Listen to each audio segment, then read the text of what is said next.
You've stayed here too long. Move. Are you waiting for that? Are you waiting for that in your life? You've been here too long. Now it's time to move. I know this phrase will speak to you in your life because you know what? God could be saying to you about a ministry. You've been here too long. It's time to move. He could be here talking to you about a relationship that's not right for you. You've been here too long. It's time to move. He could be talking to you about your job. This job's not right for you. It's time to move. What about sin? Have we been living in a sin too long? Trying to hold on to something and God's saying, here, wait a minute. You've been here too long. Amber light, green light, go, move. Get out of this. I can't take you any further forward until you move through this threshold. Sickness. God wants to take us past where we are in our sickness, and He wants to give to us healing. It's on the other side of that threshold. What about the person that's been living in defeat? What about the person that's been living beaten down for so long, and you need breakthrough? You need not only to go through the threshold, you need to kick that door down. You need to hear the victory cry and see that green light and go, yes, God, and walk into His victory for your life. Now is the time to move. God wants us to move in another direction or to advance into a better one. Or maybe we've stayed too long in expectation. Oh, it's coming, it's coming, it's coming, it's coming, it's coming, it's coming, it's coming, it's coming, it's coming, it's coming, it's coming, revival. Move. Okay, God has all the pieces in place. He's waiting for us to move into His promises. One of the greatest things that will hinder us from moving is our tendency to live in the past. We do. We're creatures of comfort and habit, and we like to look back to see what's happened, to try and work out where to go.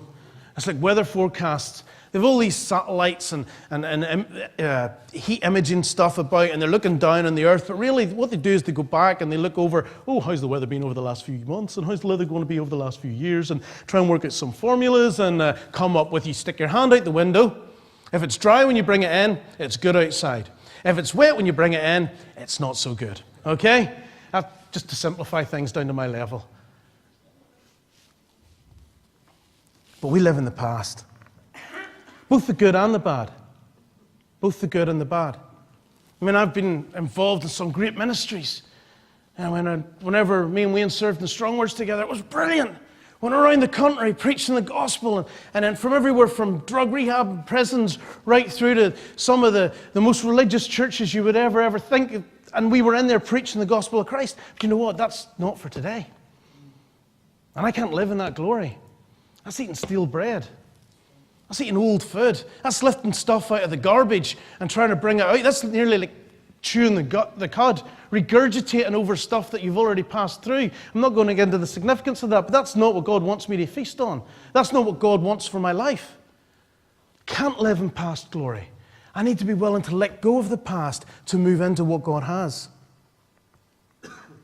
We allow the past to destroy what God has for us in our present. But sooner or later, God will turn around and say to us, you've stayed too long in this place. You've stayed too long in this place. And you moving will be either one of two things: moving in to your land of promise, or moving out into the wilderness to learn a lesson.